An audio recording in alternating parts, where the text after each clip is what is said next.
Hello, welcome to episode number 1 of Blooming with Greicy Hoo. Today we are going to talk about loss and retrieval of parts of the soul. Greicy here. I've been a therapist for 18 years, an astrologer with 31 years of studies already, and I'm also an independent spiritualist from Brazil. My proposal is to help you deal better with yourself, with others, and with life. Everything has a why, a what for, and a how. Do you want to understand certain situations and change your reality for better? Want to evolve as a human being? So stay here and let's have a conversation.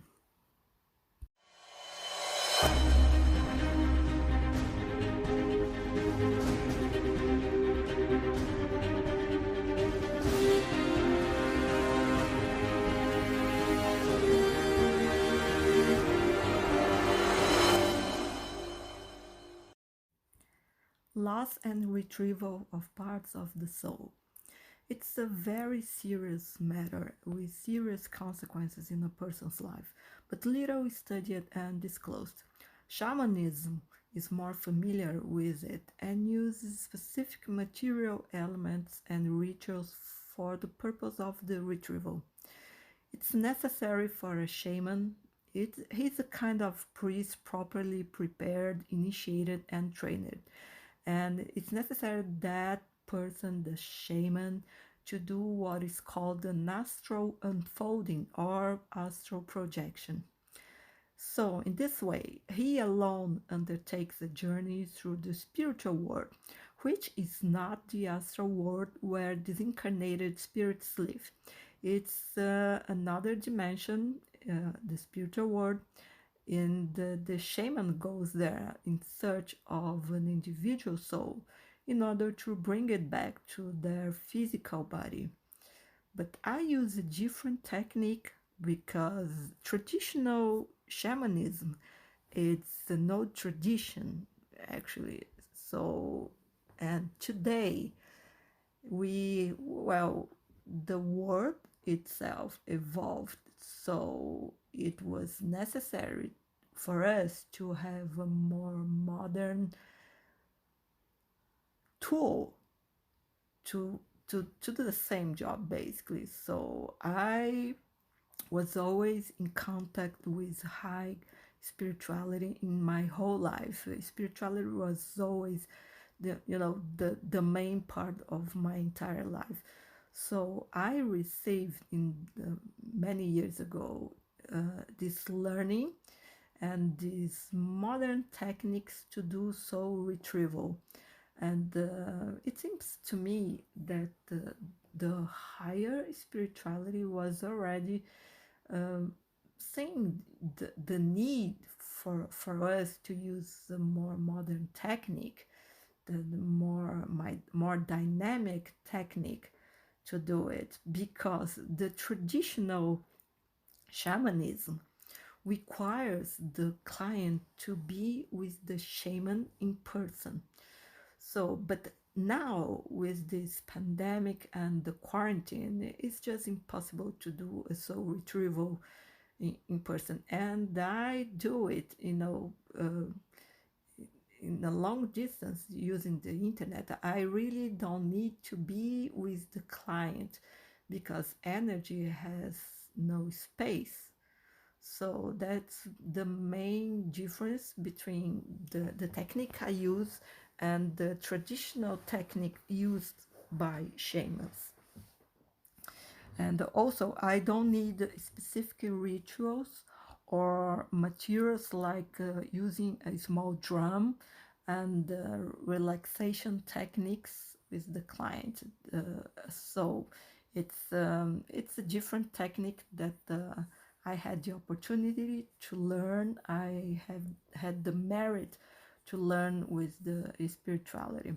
At a certain point of my life, I had access through astral projections to this to differentiated and advanced knowledge of therapy techniques, not only for doing the soul retrieval, but the other techniques to to perform different kinds of work.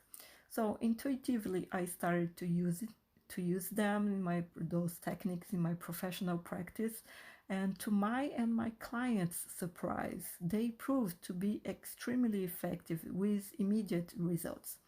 So I became familiar with the concept of, for example, sabotaging subpersonalities, which is a subject for another episode. And I became familiar also with the concept of soul retrieval. At the first moment, everything was new to me, and the most curious and interesting thing was that on some very deep level, I already knew what to do and how to do in a session with a client, and the case came up and unfolded. My confidence in the process and in myself as an instrument has always been absolute, and the 100% success rate just kept it that up. I never counted how many cases I dealt with. I just know that all were successful at the end of the sessions. The work of retrieving lost parts of the soul for me was always very intuitive, and I always felt like I am actually guided by invisible and superior intelligences, and also I I realized in my practice that the client, when they come to me, they seem to be very ready for that experience, like mature enough to go through that retrieval.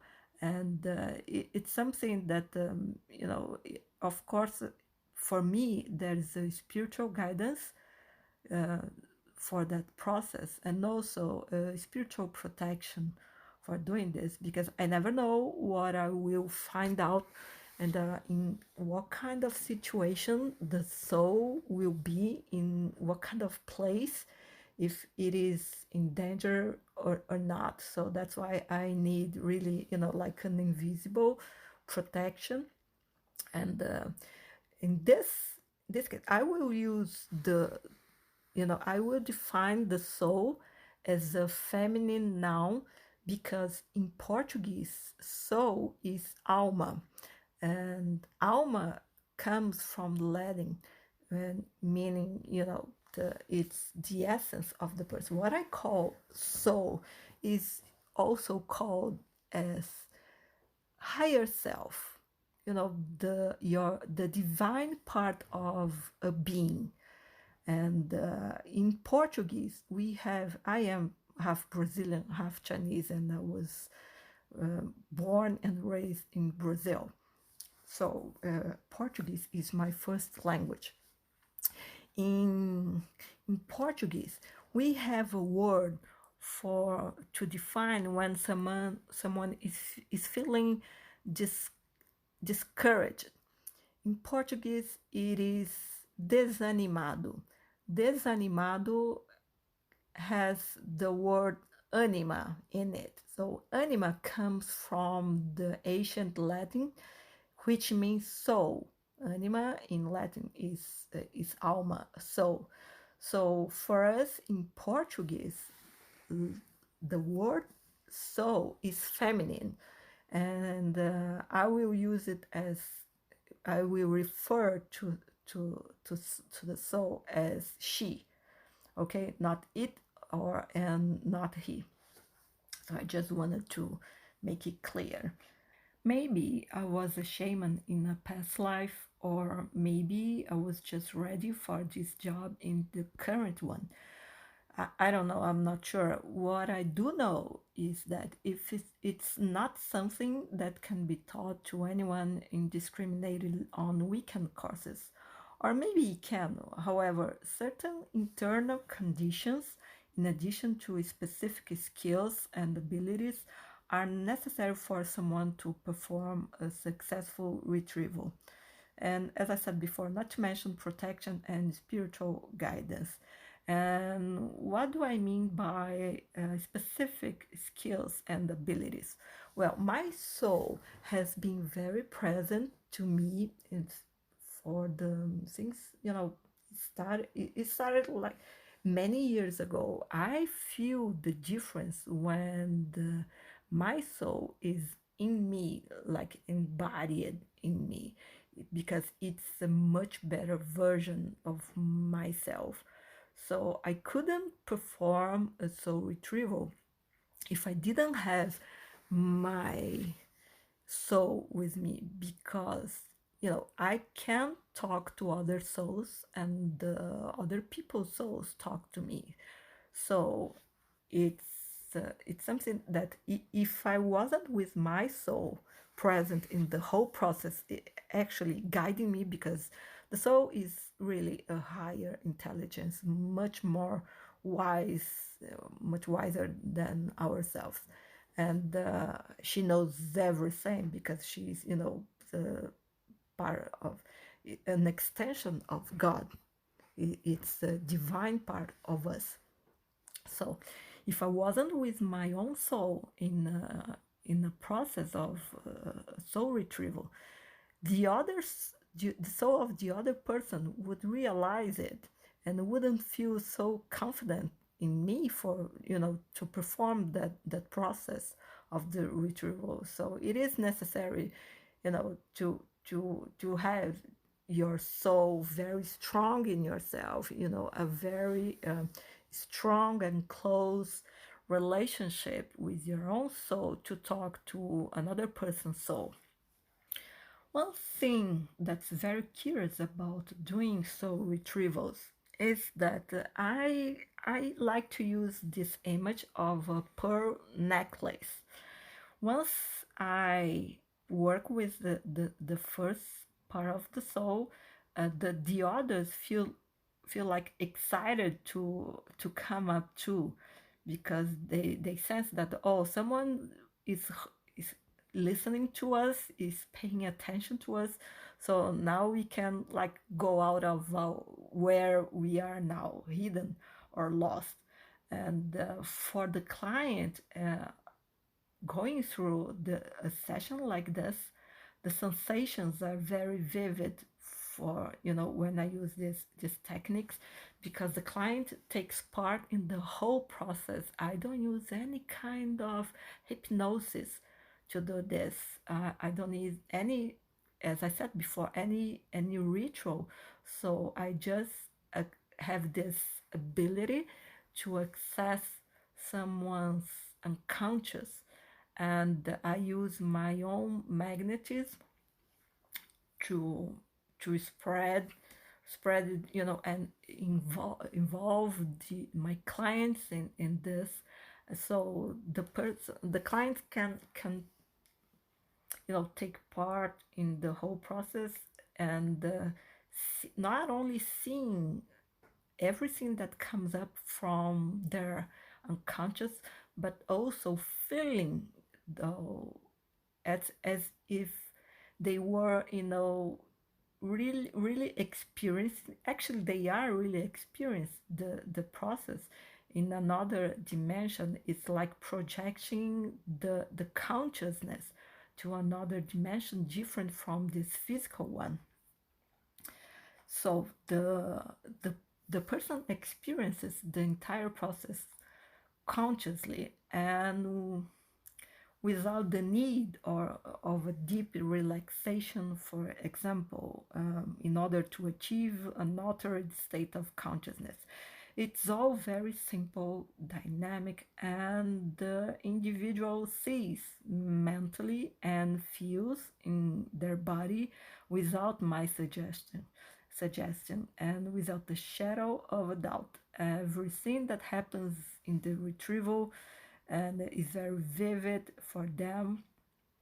And at the end of the session, which generally takes like 20 to 30 minutes, it's very quick and efficient. And at the end of the process, the person can feel the difference, a big difference in their body. Like if you are what's the main consequence of losing a part of your soul? You feel an emptiness in your chest.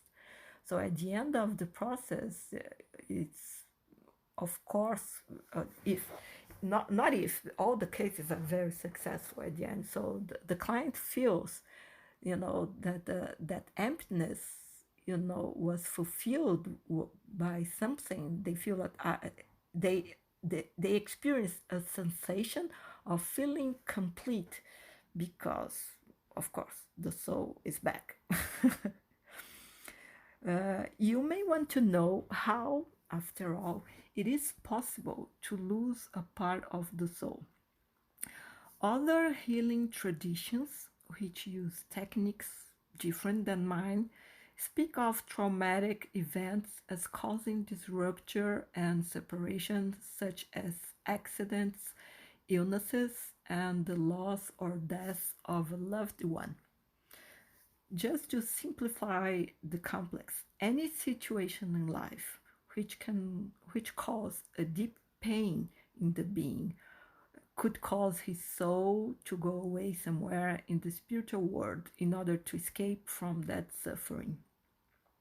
In my experience, it's not the soul as a whole that can go away, but a part of it. In this way, a single person may have several parts lost and needing to be retrieved. Which parts and how many? Well, I used to say that I only know the size and depth of a hole when I go down it. That is how I discover the answer only during the therapy process with a client. However, it's possible to have single sessions to deal with specific cases, and one session is enough to carry out a retrieval. And as I said before, the individual already feels a considerable difference at the end of it. And I felt the need to start my podcast talking about this issue, the soul retrieval, because we, here right now in the world we are experiencing this pandemic, this huge pandemic with so sad and hard consequences for so many people in the world. There are so many people really suffering with the loss of a loved one, and this has been very particular because you imagine someone you really love got sick with COVID and goes to an ICU, and because everyone is isolated, you cannot visit them at the hospital. And what if they just pass, if they die? You cannot even say goodbye because the body will be in a closed bag, and the coffin will be you can the family cannot not even open the coffin to say the last goodbye. So you cannot just go to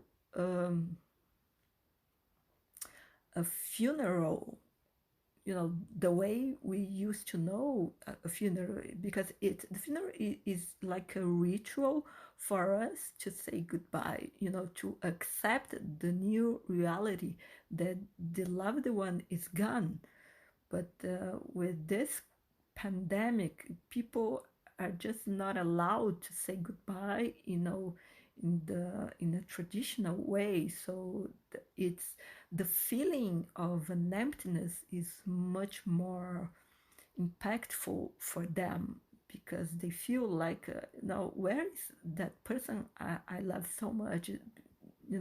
They left and home, and they never came back. So it's so strange for so many people in the world right now. And if you see the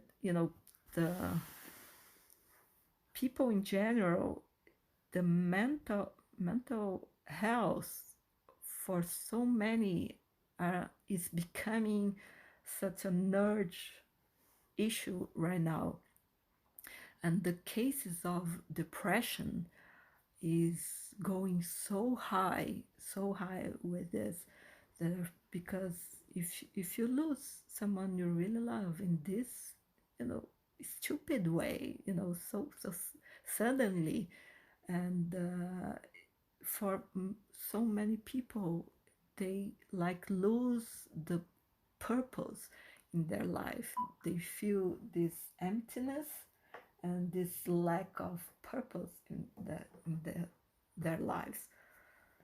So depression for traditional medicine is considered a disease with no cure, and for the WHO, officially there's no cure for depression. There is only treatment for it. So the person can go to the psychotherapy and take drugs to be able to live a regular life, more productive life. But because sometimes the balance of the chemical balance in their brains are really bad. So in this case, the hard cases of depression, the medicine can be helpful to rebalance the chemistry in the brain. But it's not really a physical disease. The body presents the symptoms, but well, medicine, traditional medicine, doesn't offer a cure for depression because they don't know it. They don't even know it exists a real cure. Medicine cannot guarantee if you have depression and you go to therapy and take medicine, then you will be okay and cured for the rest of your life. There's always, you know, the risk for you to have another episode again. So you have to watch yourself.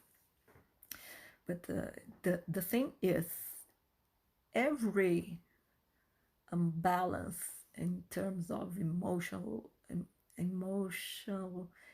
and mental, and has a cause in the spiritual level.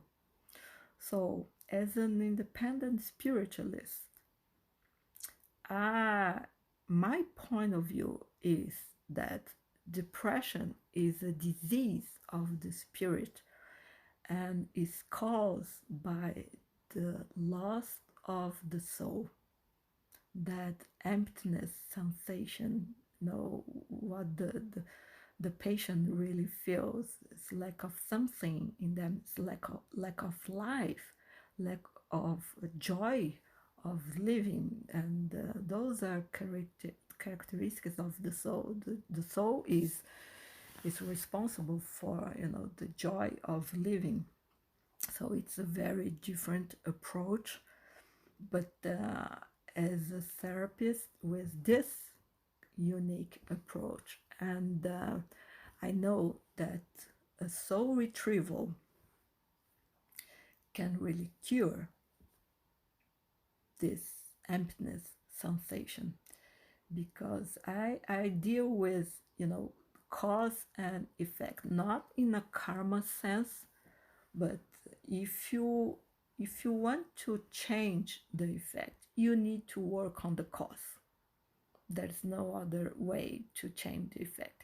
If you are working hard and you are not already, you know, changing or eliminating the effects, then you didn't reach the cause yet. And how do you know that you reached the cause? Because you see a change in the effects, or, you know, the change, or either they change or they are gone, and that's it. That's how you know you did the right thing. But because if you don't see the results you expect, then you are not doing it right. Maybe your technique is failing. Maybe you just, maybe the technique is okay, but you are not using it the way you should. You may ask, how do I know that the soul retrieval that I do really works for, some specific cases of, especially, this emptiness feeling? Well, because not only, as I said before, how the client feels themselves at the end of the session, for them there is no doubt that something really happened in a subtle and also very deep level, which was very effective. So practical effects on daily life can be seen also the next day and are long lasting, as long as the person keeps their part in the negotiated and agreed deal with the soul portion. So the soul returns to that person. And why did I say negotiated and agreed deal? Because depending on the case, I am basically a negotiator. So I have to negotiate with the soul to have her coming back to the person, because she may need some, she may have some requirements or things she wants the person to change in their behavior. She may just have a condition to come back. So I always give them give the soul the option, what do you want to go back? It's really a negotiation, and I need the client to agree with that deal. So, and if the client accepts the conditions, then, and the soul always agrees to come back. I have never had a case it didn't work. But the thing is, if the person doesn't follow doesn't keep the part of the deal, well, the soul may go away again. Actually, I never had a case like this when I had to retrieve the same part of the soul twice. It never happened before, because it's so good to have the soul back that you will do everything to keep her with you. So, but there is always a risk. You have to keep your part of the deal. When I do a work with a retrieval of a lost part of the soul, it's common for the client to observe clear changes in themselves over the days. It's like feeling more like themselves, more like the best version of themselves. And I discovered with practice, the soul is willful and can decide to leave or separate without great apparent reasons. Well, it doesn't necessarily have to happen a traumatic event that creates a lot of pain, like says the traditional shamanism. It can be like it can sounds like a silly reason for the soul to go away, but it's not really silly for her. It's common to lose several parts throughout life, especially in childhood, when we are still very impressionable and we feel attacked by things that as adults we wouldn't give so much importance to. But even from the lessons, it's possible to lose parts of soul. Sometimes the soul leaves not because of a terrible and painful situation, which if which her found difficult to endure, but because she was so contradicted, which is also a way of violence and respect. So the soul may feel so contradicted and ignored, then she just decides to disappear. And this is a very common occurrence in rational and logical people to the extreme. You know, the kind of people who live too much in their minds, their heads, you know, like listening only to their neurotic heads as if they were a robot, obeying orders and following a procedure manual. Uh, Machines have no soul because they don't need to feel, right? So many people are just like machines. A machine, you just turn it on. That, you know, that key. They are so programmed, and once you turn the machine on, it follows the autopilot, and there are so many people like that out there, people who neglect their feelings, their wills, and lack of wills, people that become making machines, you know, machines of taking care of others, machines of to make money, to work and to pay the bills. You know, basically they are soulless people because they don't feel anymore, or if they feel, they prefer not to pay attention to their feelings because they are so guided and obeying their mental, you know, demandings that they really, they're much more mental people and logical and rational. In such cases, the soul may prefer to go to live in another place, in the, you know, the spiritual world. For example, if the individual never listens to the soul, if they are, if he or she is not even interested in her existence, ignoring her completely, would you insist on trying to talk to someone who refuses to listen to you? Well, I wouldn't. And I would also give up and leave. So the soul thinks like this: 1 hour or another, the person gets tired of suffering, becomes humble, surrenders, and then I can return to be accepted. Because life is eternal, and the soul, being part of God, knows it very well. And you know, the person has all the eternity, you know, to mature and to be tired of suffering, and you know, to surrender and become humble. And it's also possible, and even quite common, unfortunately, for someone to lose the taste or the joy of living over time due to a succession of disappointments and hurts in life, either with themselves, with others, and or with life. You know, if you are in a certain mature age already, and you probably experience many frustrations and disappointments and maybe regrets in your life, and because things didn't go as you wanted and dreamed one day, if as you grow older, you can become gradually more discouraged and melancholic, seeing no sense in continuing here.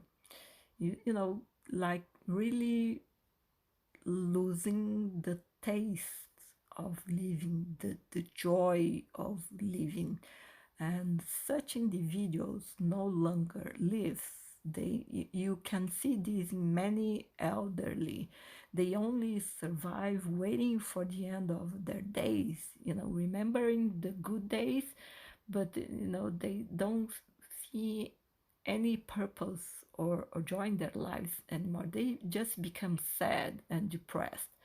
When someone can no longer find a reason in life, and their existence becomes a tedious succession of days in black and white, the thing is already complicated. And you don't necessarily need to be old to feel like that. Many young people, in their 20s or 30s already feel like that, like they are so bored and with their own life and see no meaning and purpose in being here.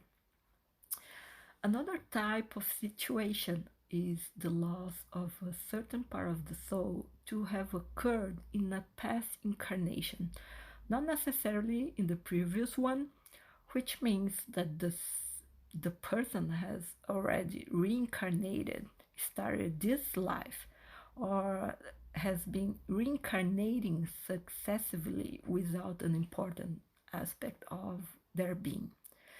So they are so accustomed, they doesn't even remember how they were more complete one day, and it seems normal to them to be so, let's say, unmotivated, fragile, fearful, or insecure in certain life situations. It's like uh, the the person was born already, with this melancholy, with this sadness, with this emptiness, and because the they grew up like this, they don't have a memory of being different or better in this life. So it seems pretty normal to them to be like this, and yet they can live with other people. They can have relatives or friends who are just the same. So they just think, oh, it's normal to be like this. This is life. Life is hard. You cannot be happy or smiling all the time. And it's considered just, normal for being like this. Another curious aspect is that the soul may decide to live to be with another person that she likes very much, to be with someone who lives in another city or country, or more commonly, someone who died. It's a situation like this. Your soul just like or doesn't like someone. It's just like that. It's very simple. But if your soul really loves someone, and for any reason you cannot be with that person, your soul can decide to go with that person, to be with them instead of being with you, because she loves that particular being so much that can stand to be without them. And it doesn't matter if the loved one, is actually living in this world or not. The person can go to change, can move to another city or country due to business or education or whatever, or the person can actually die, and your soul can decide just to go with them. And sadness and grief can cause the rupture, the loss of that part of the soul. And when it happens, um, the ability to love someone else, it's like losing it. It's gone. What the person experiences instead is like apathy in the chest, because the soul who is responsible for the good feelings, for loving, is gone to be with the loved one that is not here anymore. So that's the main cause, actually. Yeah, the main cause of real depression after grief, after losing a loved one. In a soul retrieval, an important point to consider is whether the lost portion is just scared, afraid to come back and suffer again, or if it is in fact revolted with the individual for something he or she has done, for example, ignoring the soul or treating her bad. Each case is unique and requires a specific approach of dialogue and negotiation. And there comes, the skill, the ability I developed to do this type of work, since it's about dealing with an individuality. If the soul doesn't trust me to the, or does better, if the soul doesn't trust my client, for example, to the point of feeling safe to return, she may refuse to do so, and then it's necessary, to try again in another time. Fortunately, I have had very positive results so far, but I had a specific case many years ago with a woman. It was the most hard attempt to retrieve a soul, because as I said, I usually take like 20 to 30 minutes to complete a soul retrieval, and I use an intelligent and powerful force in the client's unconscious. It's a force that I call the power animal. It's similar to the power animal of the shamanism, but my concept of it's much more complex than that. So I use the power animal of the person. I make my client to get in touch with that inner animal, inner force, because it's this power animal who knows where the lost part of the soul is and how to get there. And that's why I need, with this specific technique, I need the client to take part in the whole process, because I need them, to be conscious of what they are doing, because I need to use their own power animal. I could do it, and I actually can do a soul retrieval on my own, but it's much more, but it would be like a very rare case. But I rather have the clients, doing this with me, because at the end of the session it would be, unquestionable what really happened, because the client can really feel the whole experience and have no doubt that something really happened. It would be much more different if I would just, tell the story, what I did, what I found, and what I saw, and what I told to the soul. It's much more interesting if the client takes part in it. And so, as I was saying, it's very important for the soul to feel safe enough, or to trust the person enough to come back. And it's my part in this work to negotiate, to to really assure the soul that she can come back, and the client will, will respect the deal. And that's why it is necessary, once the client have the first soul retrieval session with me, they can try to retrieve another part of their soul alone, because they already, as long as they were taking part in the whole process, they know the technique already, so they can try to do it again alone without me. But depending on the, why the soul left, she won't trust the person again.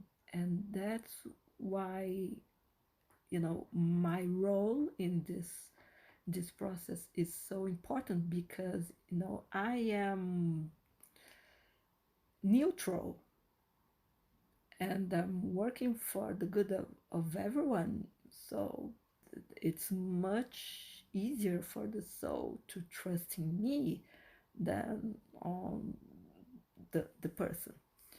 And because the soul can feel my not only confident about me, but she can feel my strength, and and my firm position in completing that process successfully. And if in the subject of this episode, I wrote parts of the soul. And why is that? As because you can lose many, and it's possible to retrieve more than one part in the same session.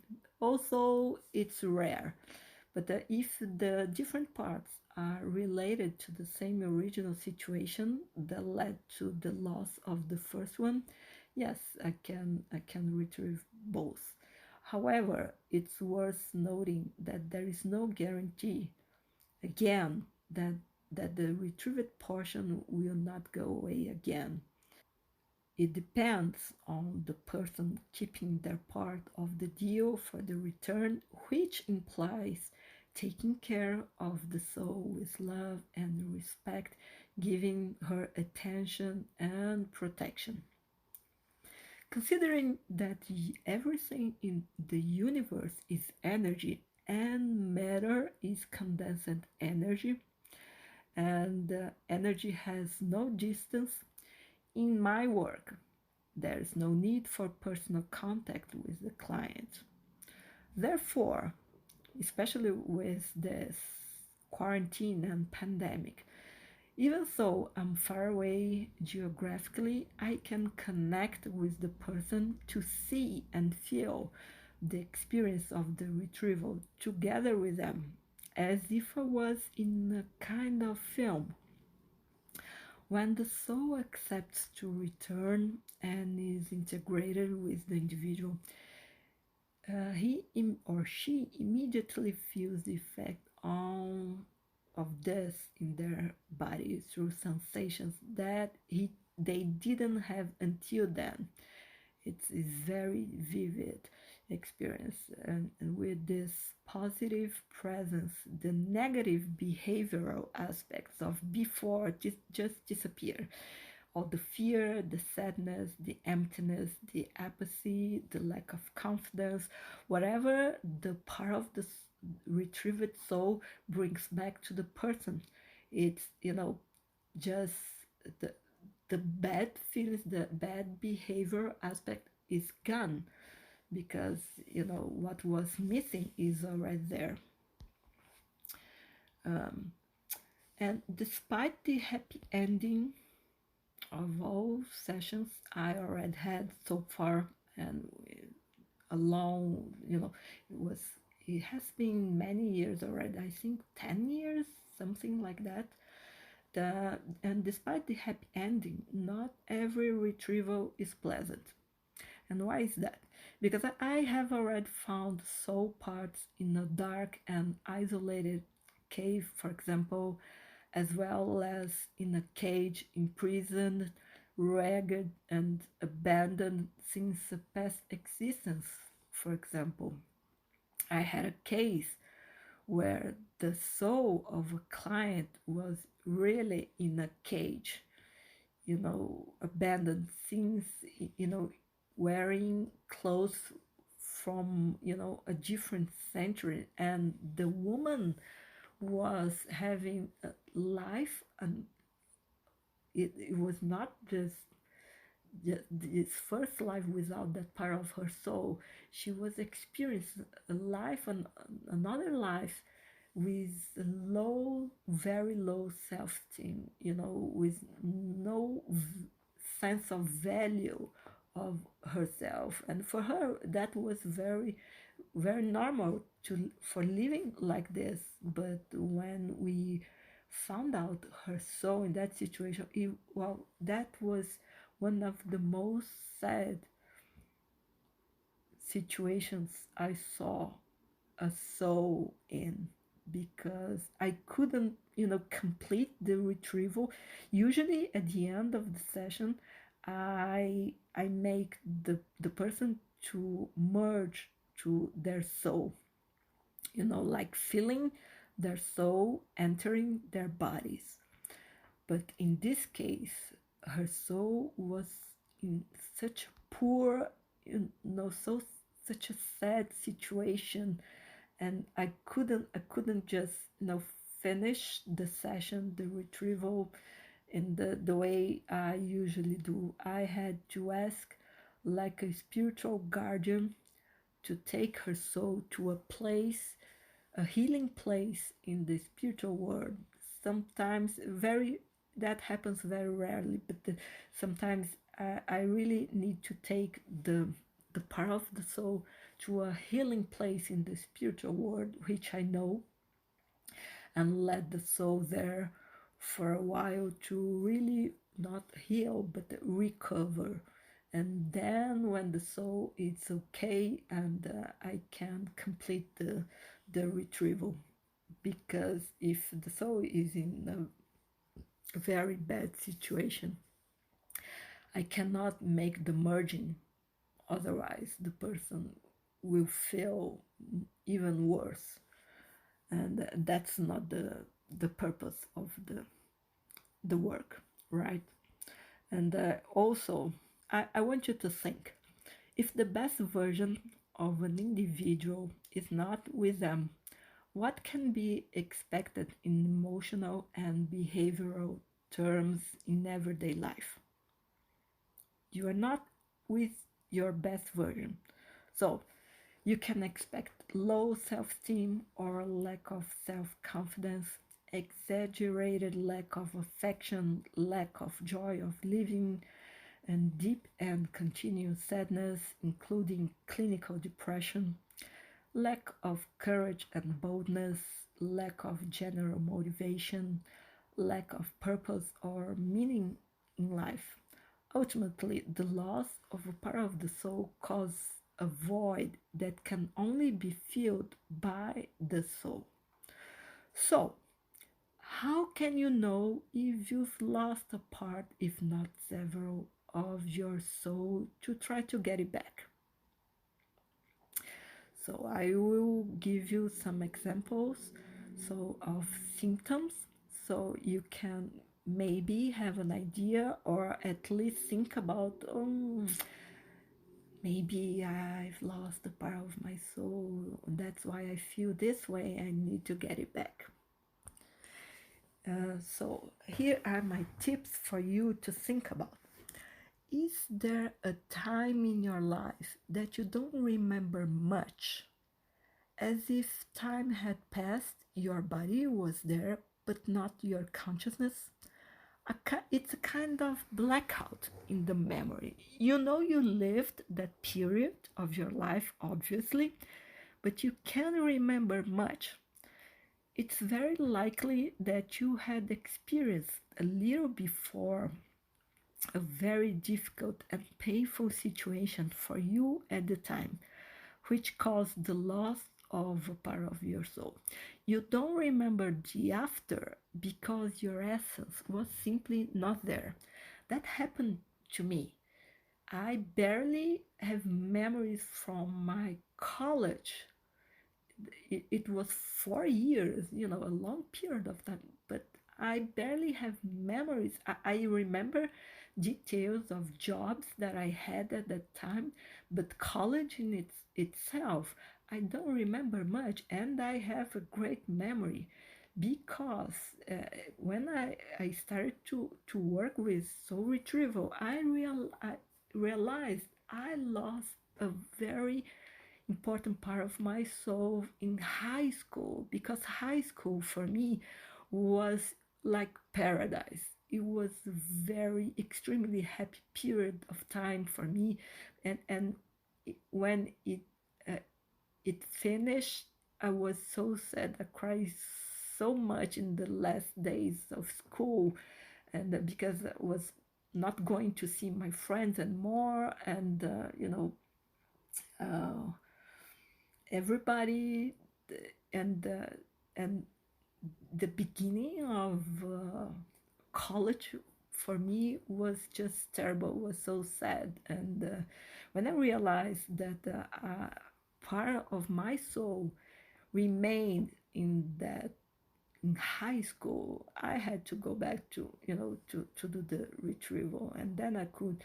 It was a big experience for me, because the rupture of not having that high school life anymore was so drastic, so dramatic. I suffered so much with that finishing. That part of me is like stayed like stuck in time, and in another dimension. Didn't want my part of my soul didn't just want to go on, going to college and living a different life with different people in a different reality, in a different place. That was what happened to me. And so basically, if you have a period of your life that you don't remember much, it may be a sign that you lost a part of your soul due to a traumatic emotional experience right before that period. This is commonly called selective memory, which is when the person only remembers what suits them. However, in the face of certain traumatic circumstances, our soul may simply not be able to endure so much pain and go away to the spiritual world. Examples of the most common events: accident, surgery, abuse, and abuse can be physical or psychological violence, or sexual abuse, for example, any kind of physical or psychological violence. Another example, end of a happy phase of life by moving to another city, changing educational institution, or changing jobs. Another example, loss of a loved one by death, voluntary or forced removal. In the latter case, it may even be that the other person, as I said before, stays with the part of the soul. The exact moment of a violent accident, for example, can even be erased from conscious memory for the sake of defending the psyche. However, there are many cases in which the person remembers perfectly what happened, like the end of a relationship or a fight, but somehow stopped being themselves after that. It's as if they had lost their glow, so to speak, in similar situations throughout life, and they may have the impression that they are no longer the same as before in the worst sense. That's can be very common when you have a very happy relationship, and it goes through a break, and you feel, the person can feel, I'm not the same anymore, I'm not as happy as before, I don't have the same joy of living as when I was with that person. They just feel different, and in the worst sense. An analysis of the case allows me to say which part of the soul was lost. It was the the part responsible for the joy, the confidence, courage, boldness, faith, healthy ambition, curiosity, and independency, creativity, or if lost, it was the part responsible for being spontaneous, for example. All of these are characteristics of our divine soul and with divine self, and without them we are incomplete. An individual may even be able to carry on with his life without even suspecting that he's missing a piece, even finding it normal to feel a certain apathy from time to time, especially nowadays with, depression becoming the main disease, number one disease in the whole world. But what is this? I have another question for you. What is this emptiness that we feel, if not the lack of ourselves? The most serious cases are visible in chronic depression and madness, in which the person has lost all taste for life or contact with the reality of this world.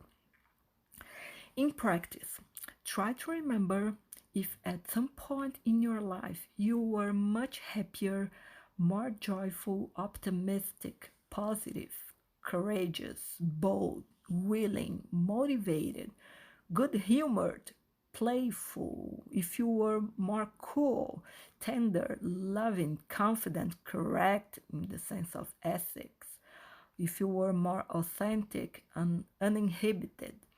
Ultimately, have you ever been a better version of yourself than you are today?